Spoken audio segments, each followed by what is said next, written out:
Well, the stock market crashed, Yeah. which, as someone who has a lot of his money Yeah. in the stock market, it was definitely a aggravating time.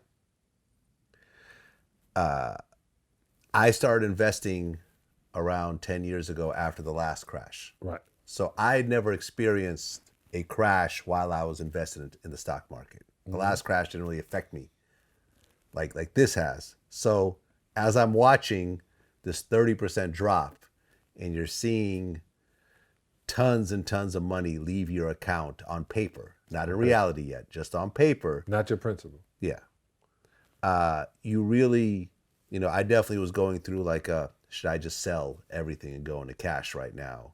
Because I sold a lot you sold a lot? in January. What month are we in? March. February. Okay. I sold a lot of shares. And I, last week, opted out. So I was supposed to get a big check. And they're not answering the phone. Well, the lawyer didn't get back. I was like, hey, my man, I got it all written down. We came up with it. This is a legal contract Yeah. to get out of this one company. So I cashed in my shares. I'm in the cannabis business with my daughter. I'm in the vegan food business. I'm about to start doing a show that's entirely different than yours, but it's literally, like I told you, you motivated me to do it. I didn't want to be in front of the camera anymore that much, and then I started doing your show. And I, as you realize, everyone hit me up. I go, no. They go, man, you did Vlad. I go, yeah, I kind of only want to do that. I love when I have guests on my show and it turns into other projects. Yeah, well, it comes, but because my daughter kept saying, yo, you should, your hand washing thing. Mm-hmm. So I'm doing a new show. I'm doing Mr. Rogers for adults, Okay. but it's me. Okay. You see when I walk in my house, I kick off my shoes.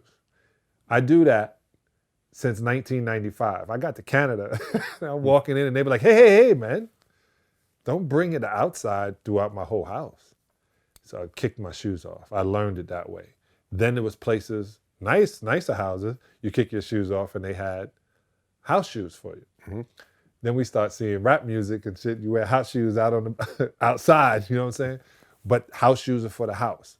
I talk about that bathroom that's right at the door. Is so you can run in and pee, but it's really so you can run in and wash your hands. Okay. So you should wash your hands, and once you wash your hands, you should then wash your face. And you should dry off with paper towel. Yeah, instead of regular towels. Yeah, I do that also. Drop it. And it's funny because the scene from Pulp Fiction with Samuel Jackson and John Travolta when they're in Quentin Tarantino's house and they wash their hands and then they wash on the towel. And he goes, man, wash your hands. He goes, I did. He goes, obviously you didn't wash your hands because all the stuff is on the towels. If you would have washed your hands, you would have just dried your hands and nothing would have come off. People wash their hands slowly. They put water on them. They put soap around here. They look at themselves. They rinse it under cold water. And next you know, you go to wash it and it's all the stuff that was supposed to be in the sink is there. Yeah.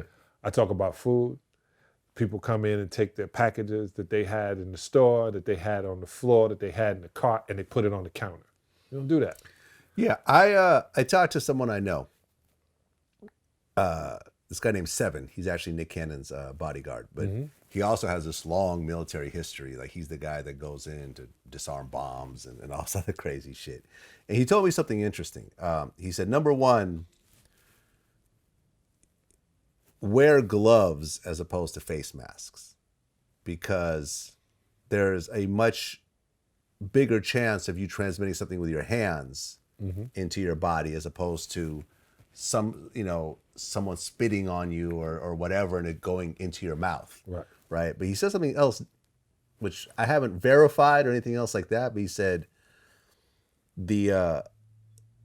we saw a huge jump in the flu when a lot of these stores, like in California, started charging for paper bags and started insisting that you bring your own bags from home.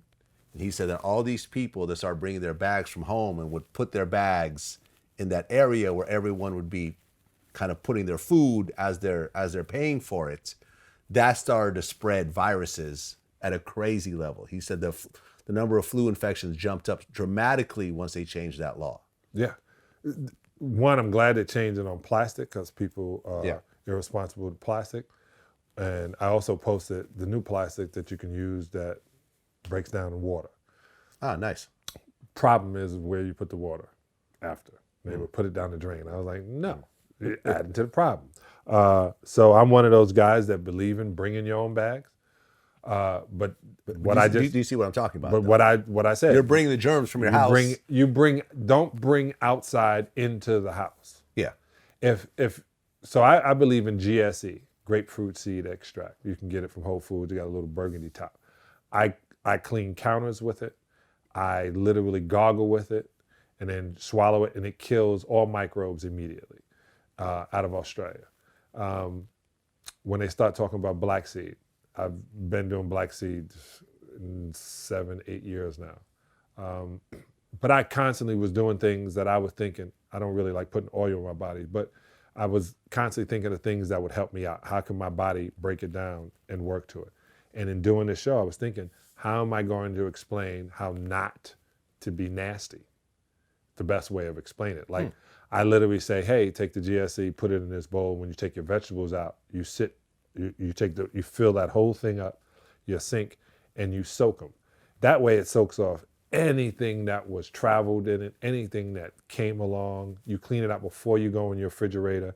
That whole mentality when you walk out, you walk in from working out, hey, what's up? And you're drying yourself off. When you open up the, and you're breathing into the refrigerator all hard, and you reach in and you're too lazy to get a glass, and then you drink it and put it back, and you're in a house full of people. It's nasty.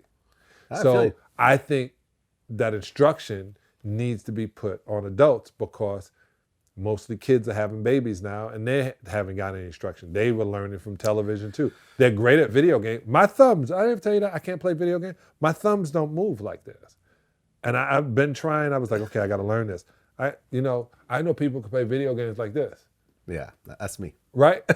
I can do that. My thumbs don't move like yours, man. So it's just the mentality of what you have to reteach people. When to shower, why you're showering. Why you shower when you get up? Because your body is detoxing. Why you sleep. Why do you shower before you go to sleep? Because you don't want to bring the outside, what's on your head and on your face and on your body, still emitting stuff. You want to wash that off so your body has a place to now detox. I explain all of this in the show. My daughter was like, this is funny. I said, it is, but the cool part is I ain't got to compete with anybody. Right. I don't have to, it's literally common sense that I learned from somebody born in the 20s that they don't teach in the 20s, in the 2020s.